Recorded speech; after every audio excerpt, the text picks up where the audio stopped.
ওরে যার জ্বালা এক সে জানি, মনে দুঃখ বুঝবে কে বন্ধু বিনে।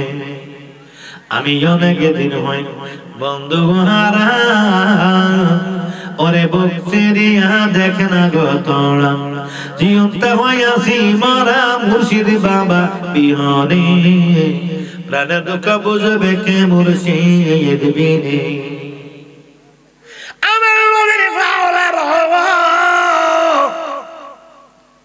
এইবার শুন, বলতেছিলাম কি, খাজা গরিবে নওয়াজ আসলেন গরিবের কাউসে পাকের খানকায়, মদিনা গেলেন। মদিনা থেকে রাসূল বললেন তুমি ভারতবর্ষে চলে যাও ইসলাম প্রচারে।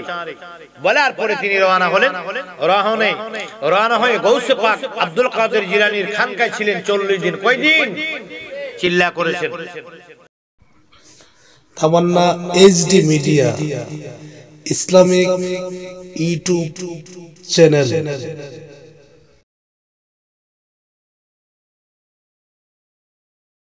ভারতবর্ষকে তিনি শাসন করছেন, অনেক কিছু তিনি জানেন এবং বুঝেন। শেষ পর্যন্ত উনি বলে তোমাদের বাহাসের জায়গায় থাক, ফয়সালা আমি দিয়ে দিচ্ছি। তোমাদের বাহাস আমি শুনেছি, তোমাদের বাহাসকে বিশ্লেষণ করে আমি যে সিদ্ধান্ত নিয়েছি, সিদ্ধান্তটা আমার জানিয়ে দেই। শোনো শোনো শোনো। কি? আমার আর দলিলের দরকার নাই, আমার আর বাহাসের দরকার নাই। কি করবেন? আমি এখন আজমির শরীফের মধ্যে যাব। সুন্নি আলেমরা আমাকে বুঝাইছেন আল্লাহর ওলিরা নাকি জিন্দা, আল্লাহর ওলিরা নাকি কবরের মধ্যে জিন্দা থাকে, তারা মরে না। আল আউলিয়া লা ইয়ামুত, আল্লাহর ওলিগণ মরে না। আমি সুন্নি আলেমদের কথাটাকে আমি বিশ্বাস করি। আমি কি করলাম? প্রাধান্য দিলাম। তাদের কথা যদি সত্য হয় তাহলে মাজার ফয়সালা। ফয়সালা কি? ফয়সালা তোমাদের কথাও আমি মেনে নিলাম, তোমাদের কথাও মেনে নিলাম, সুন্নিদের কথাও মেনে নিলাম। সাধারণ আলেমদের কথাও মেনে নিলেন, সুন্নিদের কথাও মেনে নিলেন। তোমরা তো মানলাম, তোমরা তো মানলাম। কেমনে? আমি মাজারে যাব। মাজারে যাওয়ার পর তোমরা বলতেছো মরার পরে আর মানুষের কিছু থাকে না, তোমরা তো মানলাম। ওনারা বলতেছে আল্লাহর ওলি জিন্দা, এটাও মানলাম। কেমনে? আমি আজমির শরীফ যাব তোমাদেরকে নিয়ে। আজমিরে গিয়ে খাজাকে সালাম দিব। যদি সুন্নিদের কথা সত্য হয় তাহলে খাজা সালামের জবাব দিব। যদি খাজা জিন্দা হয় আর সালামের জবাব দেয় তাহলে মাজার ভাঙবো না। আর যদি খাজা সালামের জবাব না দেয় তাহলে নিঃসন্দেহে সে মরা, তাহলে আমি মাজার ভেঙে দেবো। ফয়সালা। তো মাজার যদি ভেঙে দেয়, জবাব না দেয়, তাহলে ওই আলেমরা খুশি। আর মাজার যদি উনি সালামের জবাব দেয়, মাজার ভাঙবে না, তাইলে এরা খুশি। এখন আর দলিলের দরকার নেই, এখন প্রমাণ। একটা হলো ঈমান আর একটা হলো প্রমাণ। দলিল দিয়ে আসে ঈমান আর প্র্যাকটিক্যালি আসে প্রমাণ। আমি এখন আর দলিলের মধ্যে নাই, আমি আর এখন ঈমানের মধ্যে নেই, আমি প্রমাণ দেখতে চাই।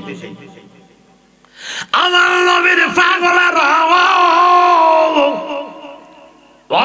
দাবির করে সুন্নি ভাইয়েরা, ও মূলগ্রামের সুন্নি ভাইয়েরা, ও নিয়ামতপুরের সুন্নি ভাইয়েরা, ও কোনাউরের সুন্নি ভাইয়েরা, ও বাউর খন্ডের সুন্নি ভাইয়েরা, নিবিড়ার সুন্নি ভাইয়েরা, রাইতলার সুন্নি ভাইয়েরা, ও আমার বন্ধু চন্দ্রপুরের সুন্নি ভাইয়েরা, এ নবীর পাগলেরা শোনো,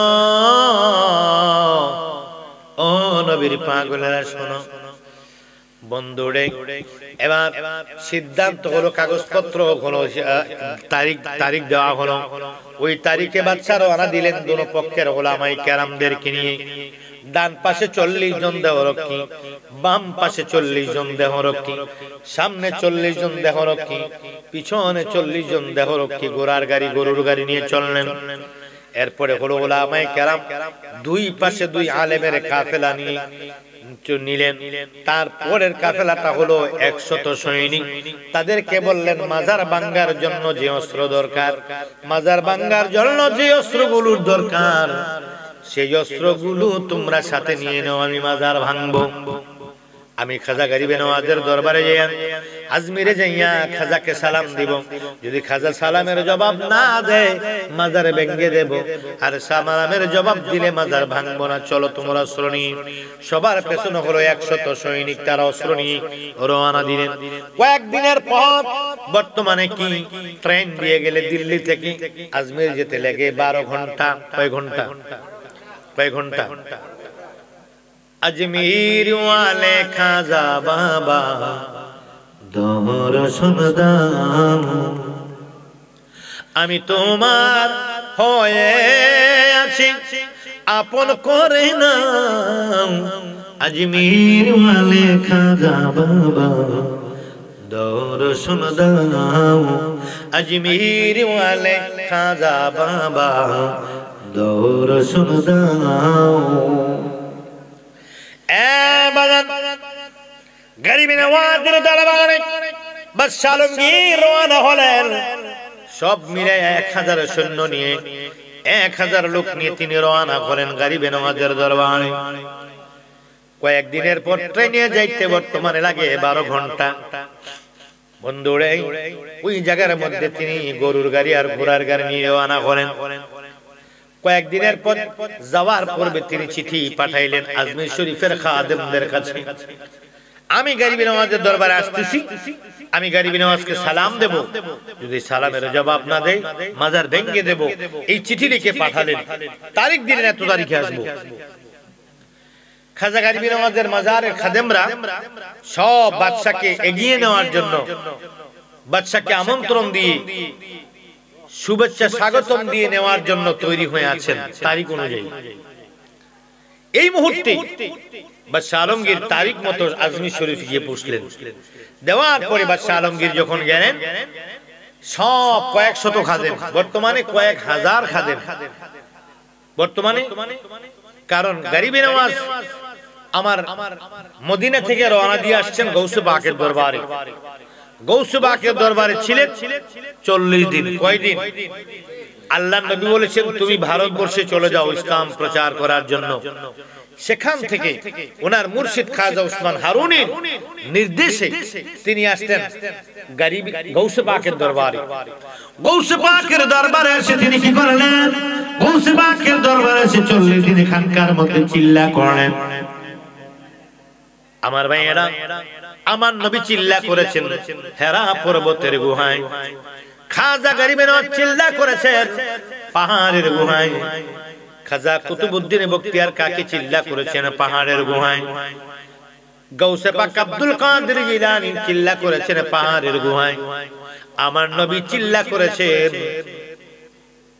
জবলে নূরে হেরা পর্বতের গুহায়, আর আমাদের দেশের হুজুররা কোন চিল্লা করে মসজিদে। আমার নবী মসজিদে চিল্লা করেন নাই, আমার নবী চিল্লা করেছেন পাহাড়ের গুহায়। সেখানে আমি গুনাহগার গিয়েছি। গৌসে পাক যেখানে চিল্লা করেছেন সেখানেও গিয়েছি। গরিবে নওয়াজ যেখানে চিল্লা করেছেন পাহাড়ের গুহায়, সেই গুহাতেও গিয়েছি। কুতুবউদ্দিন বখতিয়ার কাকি রাহমাতুল্লাহ আলাইহি যেখানে চিল্লা করেছেন সেখানেও গিয়েছি। উসমান হারুনি রাহমাতুল্লাহ আলাইহি যেখানে চিল্লা করেছেন সেখানেও গিয়েছি। সবাইরা চিল্লা করেছেন পাহাড়ের গুহায়, আর আমাদের দেশের মানুষ চিল্লা করে মসজিদে। মসজিদ শুধু নামাজের খাস ভাবে নামাজের জন্য সেজদার জায়গা। সেখানে আর অন্য কোন নফল ইবাদত প্রযোজ্য নয়, শুধু সেজদার জায়গা। নিয়ম হলো মসজিদের বারান্দায় সুন্নাত নামাজগুলো, হাকিকতে নিয়ম হলো আদায় করা। বন্ধুরা আমার নবী কামলিওয়ালা হুজরা শরীফ থেকে সুন্নাত পড়ে ফরজগুলো যে পড়তেন মসজিদে নববীর মধ্যে। সুবহানাল্লাহ। এই উচিত কথা বিলাই বাজার ওরে যার জ্বালা একসে জানি, মনে দুঃখ বুঝবে কে বন্ধু বিনে। আমি অনেক দিন হই বন্ধু হারা, ওরে বক্সেরিয়া দেখ না গো তোরা, জীবন্ত হইয়াছি মারা মুর্শিদ বাবা বিহনে। প্রাণের দুঃখ বুঝবে কে মুর্শিদ বিনে।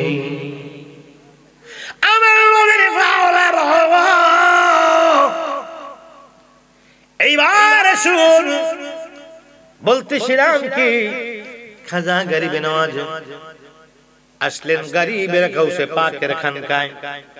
মদিনা গেলেন, মদিনা থেকে রাসূল বললেন তুমি ভারতবর্ষে চলে যাও ইসলাম প্রচারে। বলার পরে তিনি রওনা হলেন। রওনা হয়ে গাউসে পাক আব্দুল কাদের জিলানীর খানকায় ছিলেন 40 দিন। কয় দিন? চিল্লা করেছেন।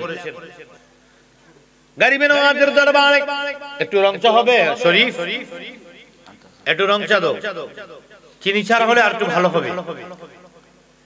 গরিবে নওয়াজ 40 দিন খানকায় রইলেন। আগামীকাল বিদায় নেবে, আগামীকাল বিদায় নেবে। গাউসে পাক খাদেমকে বললেন আমার খাজা, আমার মঈনুদ্দিন, ওনার আসল নাম হলো হাসান। নাম কি? গরিবে নওয়াজের আসল অরিজিনাল নামটা হলো হাসান। আমার মঈনুদ্দিন হাসান আগামীকাল ইসলাম প্রচারে ভারতবর্ষে চলে যাবে। 40 দিন আমার দরবারে রিয়াজত করেছে, আমার দরবারে চিল্লা করেছে, আগামীকাল চলে যাবে। গরিবে নওয়াজের বিদায় অনুষ্ঠান উপলক্ষে রাতের বেলা একটু মাহফিলের আয়োজন করো। মাহফিল আয়োজন করলেন। এলাকার মুরিদানদেরকে খবর দাও। গাউসে পাকের মুরিদানদেরকে খবর দিলেন। কি মাহফিল? সামা মাহফিল। কি মাহফিল? জিকিরের মাহফিল, সামা মাহফিল। এবার কি করলেন? সামা মাহফিল শুরু হয়ে গেল। রাতের বেলা আয়োজন করলেন। আয়োজন করার পরে খানকার ভিতরে সামা মাহফিল শুরু হয়ে গেল।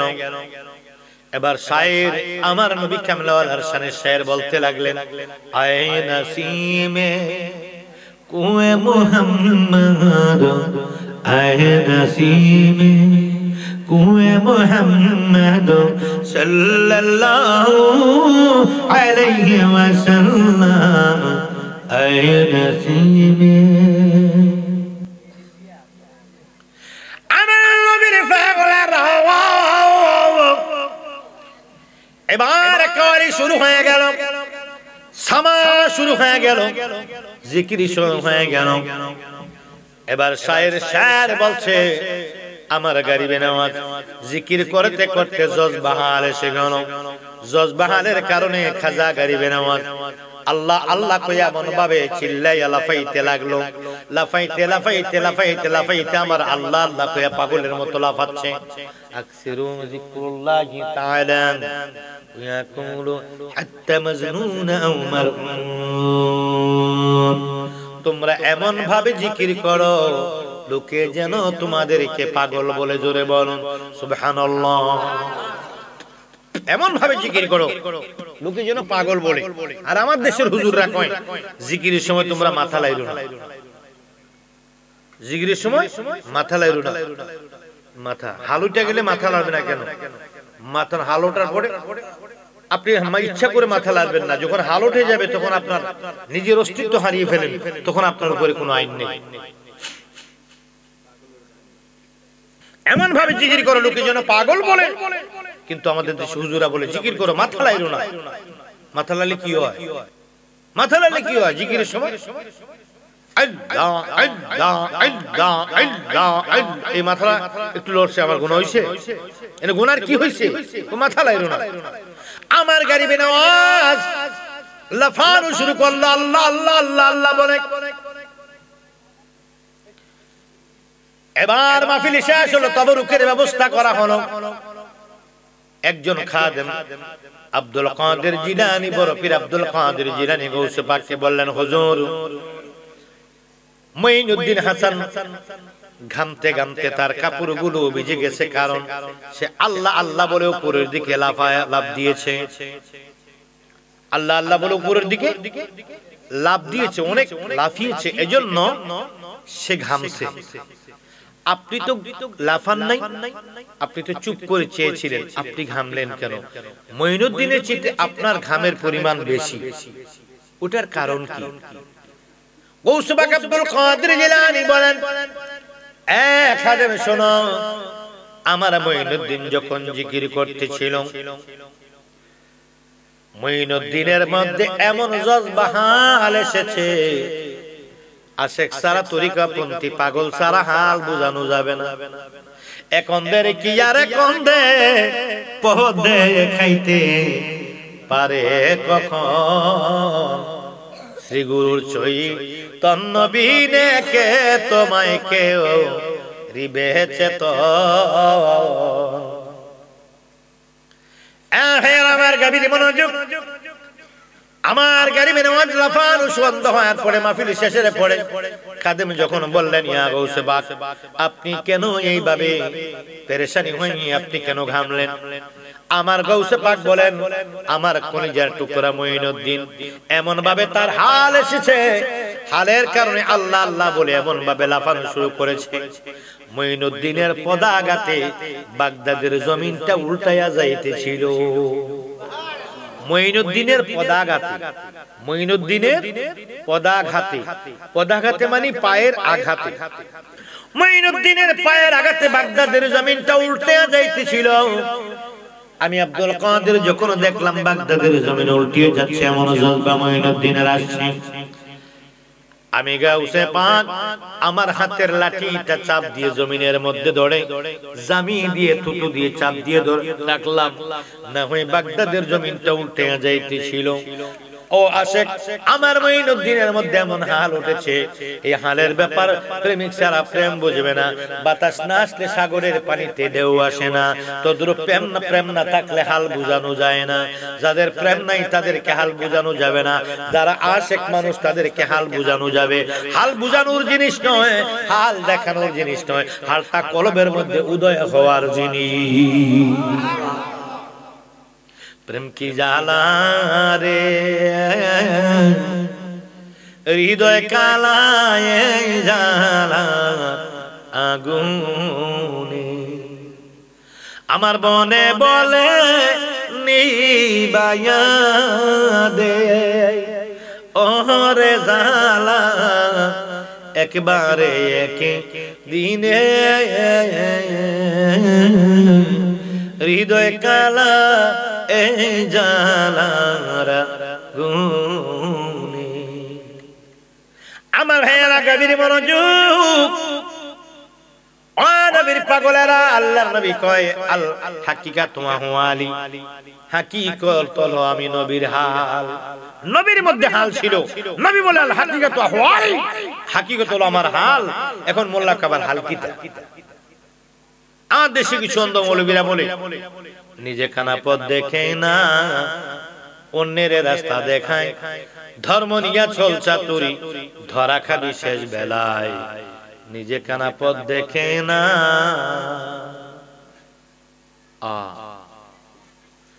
আমার হেরা কবির মনোযোগ, আব্দুল কাদের জিলানী গৌসে পাক বলেন, মঈনুদ্দিনের পদাঘাতে জমিন উল্টে যেতেছিল, তাহলে গারিবে নওয়াজের মধ্যে কেমন হাল ছিল? এই সামা মাহফিল শেষ হলো, তবারুক দেওয়া হলো, এখান থেকে গারিবে নওয়াজ আসলেন পাকিস্তানের লাহোরে হযরত দাতা গঞ্জ বখশ রহমাতুল্লাহ আলাইহির দরবারে, সেখানেও থাকলেন 40 দিন। এখানে কাফেলা বড় হলেন, অনেক ওনার সাথে জয়েন্ট করলেন, ইসলাম প্রচারে আসবেন। বাগদাদ থেকে গৌসে পাকের দরবার থেকে অনেক ওনার সাথে আসলেন। আস্তে আস্তে খাদেম আসলেন 40 জন। কয়জন? এদের মধ্যে একজন ছিল গার্দেজি, কি একজন ছিল গুর্দিজি, আর একজন ছিল চিস্তি। আজমিরে গেলে দেখবেন 2 কালারের টুপি। খাদেমদের মধ্যে এক গ্রুপ পরে কালো কিস্তি টুপি, আরেক দল পরে সাদা কিস্তি টুপি। সাদা কিস্তি টুপি যারা পরে তারা হলো গর্দিজি খা। ওনার খাদেমদের মধ্যে একজন ছিল, ওনার এই বংশটাকে বলা হয় গুর্দিজি। এই গর্দিজি বংশ যারা, তারা সাদা কিস্তি টুপি পরে, আর চিস্তি যারা তারা কালো কিস্তি টুপি পরে।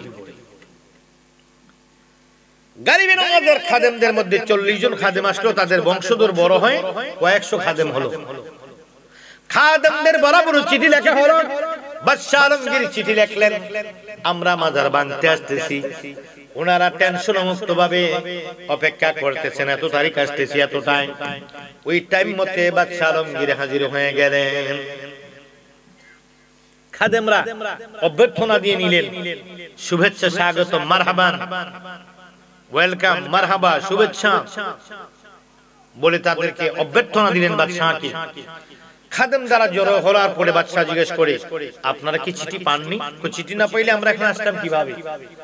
চিঠিটা ভালো করে পড়েননি? পড়েছি। চিঠির মধ্যে লেখা ছিল আমি মাজার ভাঙবো, সেটা কি আপনারা পড়েননি? হ্যাঁ পড়েছি।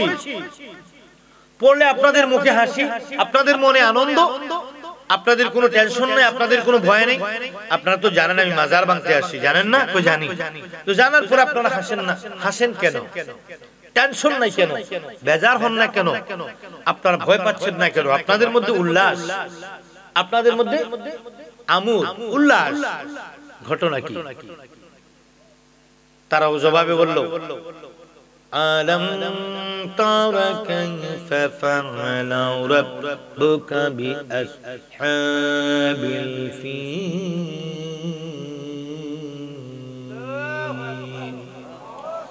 বলে বাদশাহ আলমগীর এর ব্যাখ্যা জানেন? তো জানি। কি? বাদশাহ আব্রাহা যখন খানে কাবা ভাঙতে গিয়েছিল, রাসূল পাকের দাদা হযরত খাজা আব্দুল মুত্তালিব সামনে পড়েছিলেন। বাদশাহ আব্রাহা বললেন, খাজা আব্দুল মুত্তালিব বললেন, কোথায় যাচ্ছেন? বলল, কাবা ভাঙতে যাচ্ছি। বলল, আমি তো কাবার মুতাওয়াল্লি। আপনি? হ্যাঁ। বলল, হ্যাঁ আমরা জানি আপনি কাবার মুতাওয়াল্লি, আমরা কাবা ভাঙতে যাচ্ছি। তো ঠিক আছে, যান। তো বাদশাহ আব্রাহা বলল, মুত্তালিব, আমি কাবা ভাঙতে যাচ্ছি, তুমি তো কাবা শরীফের খাদেম মুতাওয়াল্লি, তুমি কিছু বলছো না যে? কথুরমি, কাবার মালিক কে আমি নাকি? কাবার মালিক তো আল্লাহ, আমি তো এর খাদেম মুতাওয়াল্লি। মালিক তার ঘর কি রক্ষা করবে না করবে এটা সে বুঝবে, আমি বলবো কেন? আমার টেনশন নেই। কাবার মালিকের ব্যাপারে, এটা কাবার মালিক কি কাবা ভাঙবে না রাখবে ওটা ওনার সিদ্ধান্ত, আমি তার খাদেম, এই ব্যাপারে আমার কোনো কথা নাই। যার ঘর সে রক্ষা করবে। যাও। সামনের দিকে রওনা হলেন। কিছুক্ষণ পর আমার আল্লাহ আবাবিল পাখি পাঠালেন। তয়রান তয়রান আবাবিল। আবাবিল পাখির কি? পাখিটার আয়তন হলো, পরিমাণটা হলো একটা চড়ুই পাখির মতো। চড়ুই পাখির মতো ছোট্ট একটি আবাবিল পাখির মুখে মসুরির ডালের চাইতে আরো ছোট পাথর মুখের মধ্যে দিয়ে দিলেন। মুখের মধ্যে ছোট পাথর দেওয়ার কারণে একটি করে পাথর একটি হাতির উপরে ছাড়লেন। হাতিগুলো মারা গেল, সৈনিকগুলো মারা গেল। বাদশাহ আব্রাহা ব্যর্থ হয়ে চোখ চলে গেল। বাদশাহ আব্রাহা আর কাবা ঘর ভাঙতে পারলেন না। এবার খাদেমরা বলছেন, ও বাদশাহ আলমগীর, গরিবে নওয়াজ আমরা হলাম খাদেম, ওই মাজারের মালিক হলো গরিবে নওয়াজ। আল্লাহ যেমনি করে বাদশাহ আব্রাহা থেকে খানে কাবা বাইতুল্লাহ শরীফ হেফাজত করেছেন, আক্রমণ থেকে আল্লাহ হেফাজত করেছেন গরিবে নওয়াজের মাজার। এখনো পর্যন্ত কতদিন পর্যন্ত হেফাজত রাখবে ওইটার দায়িত্ব আমাদের নয়, দায়িত্ব হলো খাজা গরিবে নওয়াজের, দায়িত্ব হলো আমার আল্লাহর দায়িত্ব। ওই ঘরে শুয়ে আছেন গরিবে নওয়াজ, ওনার থেকে ভাঙবে না কি করবে উনি বুঝবে। আপনি যান। উনি দুর্বল হয়ে গেলেন। আরে কথাটা তো যুক্তি আছে। আমি বাদশা ডিক্লার দিয়ে এসেছি, ফিরে যেতে পারি না। এই কথার উপরে ফিরে গেলে আমার ক্যারিয়ার নষ্ট হয়ে যাবে, প্রেস্টিজ নষ্ট হয়ে যাবে। দুই পক্ষের আলেমদের কাছে আমি কি জবাব দেব? আমার একটা কি সম্মান আছে, আমার একটা ক্রেডিট আছে। আমি দিল্লির বাদশাহ আলমগীর, মুঘল সম্রাটের মুঘল সম্রাট। আমি হলাম মুঘল সম্রাট, আমি হলাম বাদশাহ আলমগীর। আমার পক্ষে ফিরে যাওয়া সম্ভব নয়। উনি কমিটমেন্ট ঠিক রাখলেন। বাদশাহ আলমগীর বললেন, সকলে আসেন। খাদেমদের থেকে নিলেন একজন, দুই পক্ষের আলেমদের থেকে নিলেন দুইজন, রাষ্ট্রীয় কি মর্যাদায় যারা রয়েছেন বাদশার পরে মন্ত্রী পরিষদ থেকে নিলেন একজন, মসজিদের ইমাম সাহেবকে নিলেন। এমনি করে তাদেরকে নিয়ে মাজারের ভিতরে ঢুকলেন। মাজারের ভিতরে ঢুকিয়া উজু বানাইয়া 2 রাকাত নামাজ আদায় করলেন। আল্লাহর দরবারে শুকরিয়া দান। 2 রাকাত নামাজ আদায় করে গরিবে নওয়াজের মাজারের ভিতরে ঢুকলেন। গরিবে নওয়াজের মাজারের ভিতরে যাইয়া সুন্দর করে তাজিমে সালাম দেয়, আসসালামু আলাইকুম ইয়া মুঈনুদ্দিন হাসান সঞ্জরি আজমেরি চিশতি রাহমাতুল্লাহ আলাইহি বলে যখন সালাম দিলেন বাদশাহ আলমগীর বাবার হযরত খাজা মুঈনুদ্দিন চিশতি রাহমাতুল্লাহ আলাইহি রওজা মুবারক থেকে ডান হাত বের করে ডাক দেয়া কয়, ওয়া আলাইকুম সালাম ইয়া বাদশাহ আলমগীর। ওলিদের মরণ নাই, জবানে বলছে সাই, দলিলে প্রমাণ পাই সত্য ঘটনা। মুঘল সম্রাটের পরে বাদশাহ আলমগীর দিল্লিতে শাসন করে সকলের জানা। যায়া মাজারের কাছে নিজের মুখে বলিতেছে, মাজারের শক্তি আছে বিশ্বাস করি না, বলং ওলিদের মরণ নাই, জবানে বলছে সাই, দলিলে ওলিদের মরণ নাই, জবানে বলছে সাই, দলিলে প্রমাণ পাই সত্য ঘটনা। বাদশাহ আলমগীর এবার বললেন আসসালামু আলাইকুম ইয়া গরিবে নওয়াজ। আমার গরিবে নওয়াজ যখন বললেন ওয়া আলাইকুম সালাম ইয়া বাদশাহ আলমগীর, বলার সঙ্গে সঙ্গে চিল্লান দিয়া লুটাইয়া পয়দা চোখের পানিগুলো ফালাইয়া ফালাইয়া কান্দে আর কয়, জীবনে কি করলাম গয়া আমি দয়াল খাজানা চিনিয়া, আমি দয়াল খাজানা চিনিয়া, বলেন জীবনে কি করলাম গো আমি দয়াল খাজানা চিনিয়া। এই জীবন কি যাবে আমার, কান্দিয়া কান্দিয়া গো খাজা, আমি দয়াল খাজানা চিনিয়া, আমি দয়াল খাজানা চিনিয়া। আল্লাহু আকবার বলেন, ইয়া রাসূলুল্লাহ বলেন, ইয়া গরিবে নওয়াজ। নারে চিশতিয়া, গরিবে নওয়াজ আউলিয়া। নারে চিশতিয়া, নারে চিশতিয়া, নারে চিশতিয়া। গভীর মনোযোগ। এবার চিল্লা দিয়ে মাজার থেকে বের হয়ে কয়, তোরা আমারে কি বুঝাইছ? চোরের দল। মৌলানারে ধরছে, ধরে কয় চোরের দল কি বুঝাইছ? আমার ইমান ধ্বংস কইরা নিছিলি। এবার চোরের দল একটা একটা কইরা পালাইতে শুরু করলো। এবার বাদশাহ আলমগীর একটি মঞ্চের মধ্যে উঠলেন, লক্ষ লক্ষ লোক জমে গেলেন। বাদশাহ আলমগীর বলে দিলেন, আমি মাজার ভাঙার জন্য এসেছিলাম, আমি এই কমিটমেন্ট নিয়ে এসেছিলাম, আমি গরিবে নওয়াজকে সালাম দেব। সালাম দেওয়ার পরে তিনি জবাব না দিলে মনে করব তিনি মরা মাজার ভেঙে ফেলবো, জবাব দিলে বুঝবো তিনি জিন্দা মাজার ভাঙবো না। এই সিদ্ধান্তে এসে আমি সালাম দিয়েছি। আমার গরিবে নওয়াজ সালামের জবাব দিয়েছে। আমি গরিবে নওয়াজের কাছে ভুলের জন্য ক্ষমা চেয়েছি। এবার সৈন্যদেরকে ডেকে বলে, শুনলো ও আমার সৈন্যরা, আমি আসছিলাম মাজার ভাঙতে, আর মাজার ভাঙবো না। মাজারের বরাবর পশ্চিম দিকে, পশ্চিম পার্শ্বে আমি বাদশাহ আলমগীরের রাষ্ট্রীয় অর্থায়নে তোমরা এই মুহূর্তে কাজ শুরু করে একটি মসজিদ বানিয়ে দাও। বলার সঙ্গে সঙ্গে মসজিদের কাজ শুরু হয়ে গেল। এখনো পর্যন্ত সেই মসজিদ গরিবে নওয়াজের রওজা শরীফের পাশে আছে। ওই মসজিদটার নাম হলো মসজিদে আলমগীরি। মসজিদে আলমগীরির পাশে আর একটা মসজিদ রয়েছে, ওই মসজিদের নাম হলো মসজিদে আকবরী। আকবরী বলার কারণ হলো বাদশাহ আকবর গিয়েছিলেন মাজার ভাঙতে, তিনিও কি ক্ষমা চেয়ে মসজিদ করে দিয়ে এসেছেন। বাদশাহ আলমগীরের বহু পূর্বে হলো বাদশাহ আকবর। বাদশাহ আকবরের বাড়িতে আমি গিয়েছি ও বন্ধু, বাদশাহ শাহজাহানের বাড়িতে গিয়েছি, বাদশাহ জাহাঙ্গীরের বাড়িতে আমি গিয়েছি, বাদশাহ আলমগীরের বাড়িতে আমি গিয়েছি, মুঘল সম্রাটের সব বাদশাদের বাড়িতে আমি সফর করেছি। আমার ভাইয়েরা, গভীর মনোযোগ। পরিত্যক্ত অবস্থায় পড়ে আছে, মনে হয় একটি পার্ক, মানুষ যায় টিকিট কেটে কেটে দেখে। বন্ধুরা আমার, বাদশাহ মুঘল সম্রাটের বাদশাহ কি করলেন? বাদশাহ আকবর গেলেন মাজার ভাঙতে, যাওয়ার পর একটি মসজিদ করে দিয়ে আসছেন। ওইটার নাম হলো মসজিদে আকবরী। শুধু মসজিদ নয়, গম্বুজের মধ্যে 120 কেজি স্বর্ণ দিয়ে আপনারা ক্যালেন্ডারের মধ্যে, ফেসবুকের মধ্যে, ক্যালেন্ডারের মধ্যে, ইন্টারনেটের মধ্যে, ইউটিউবের মধ্যে যেই মাজারের গম্বুজ দেখেন, গম্বুজের মধ্যে কি আছে? কারুকার্য আছে।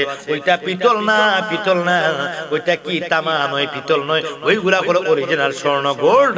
ওই গোল্ড গুলো 120 কেজি। কয় কেজি? 120 কেজি দিয়ে উপরে কি করা আছে? উপরে একটি নকশা করা আছে, ওইটা থেকে টেনে টেনে নিচের দিকে কারুকার্য করা আছে। কাজগুলো কি পিতলের নয়, তামার নয়, ওই হলো সরাসরি স্বর্ণের। ওই স্বর্ণ 120 কেজি স্বর্ণ দিয়ে কাজ করে দিয়েছেন বাদশাহ কি আকবর। জোরে জোরে বলুন সুবহানাল্লাহ। বাদশাহ আকবর মাজার ভাঙতে গিয়ে মাজার করে দিয়েছেন। বাদশাহ আলমগীর মাজার ভাঙতে গিয়ে মাজারে মসজিদ করে দিয়েছেন। আপনারা যদি মাজার ভাঙতে যান, হয় নিজের কপাল খাবেন অথবা মাজারে কি করবেন? উন্নয়ন করে দিয়ে আসবেন। আমার ভাইয়েরা, গভীর মনোযোগ, অন্তরের কান লাগান। সেই গরিবে নওয়াজকে বাংলাদেশ থেকে স্মরণ করে। আমার গরিবে নওয়াজ বাংলাদেশে আসতে পারে কি পারে না? আমার শরীফউদ্দীন চিশতি আজকের মাহফিলে খাজা বাবার নামে ডেকোরেটর লাগাইছে। খাজা বাবার নামে ডেকোরেটর লাগাইয়া মনটার ভিতরে শান্তি পায় না। শরীফের মনে গারিবে নওয়াজের প্রেমের আগুন জ্বলে গো। শরীফ এবার কয় ডেকোরেটর দিয়া শান্তি পাই না, আমার গারিবে নওয়াজের নামে মাহফিলে সাজাই। গারিবে নওয়াজের মাহফিল করার জন্য পাগল হয়ে গেছে। বন্ধুরে উনি হলো আতায়ে রাসূল। এই গারিবে নওয়াজের উসিলা দিয়া মাহফিল করলে, গারিবে নওয়াজের উসিলা দিয়া আল্লাহর কাছে কিছু চাইলে আল্লাহ খালি ফিরায় না। আমরা যখন আজমিরের মধ্যে যাই, আমরা বাংলাদেশ থেকে বলি কেউ ফিরে না খালি হাতে, খাজা তোমার দরবারে বলুন কেউ ফিরে না খালি হাতে, খাজা তোমার দরবারে, খাজা তোমার দরবারে গো, খাজা তোমার দরবারে গো, খাজা তোমার দরবারে কেউ ফিরে না খালি হাতে, খাজা তোমার দরবারে। আজমির গেলাম, গিয়ে দেখি মানুষ কান্দে আর বলে ও মেরে খাজা मैं आया बहुत दूर से, झूली मेरे बरदो खाजा मुहम्मद नूर से, ओ मेरे खाजा जो कुछ आए हो तेरी दरबार में, किसी को न दिया खाजा जाने खाली हाथ में, मैं किसे जाऊंगा खाली, मैं किसे जाऊंगा खाली, मुझे दे दे झूली भर के, झूली मेरे बरदो खाजा मुहम्मद नूर से, ओ मेरे ख्वाजा। दुल दुल को आए हो सुर के बांग्लास्तान, रहम करिया गरीबे नवाज और इनका सुल्तान, रहम करिया शाही अजमेरी,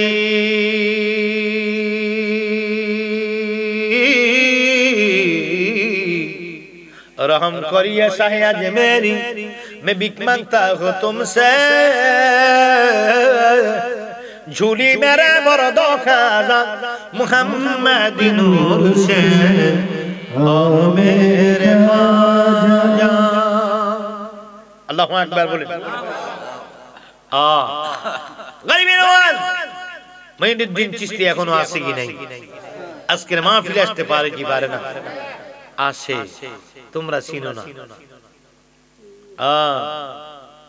তোরা চিনলি না রে মন, আমার গোসল আজম মাঝি ভান্ডারি মাওলানা কেমন, গোসল আজম মাঝি ভান্ডারি, গোসল আজম মাঝি ভান্ডারি মাওলানা কেমন, তোরা চিনলি না রে মন, আমার গোসল আজম মাঝি ভান্ডারি মাওলানা কেমন, তোরা চিনলি না রে মন, আমার গোসল আজম মাঝি ভান্ডারি মাওলানা কেমন।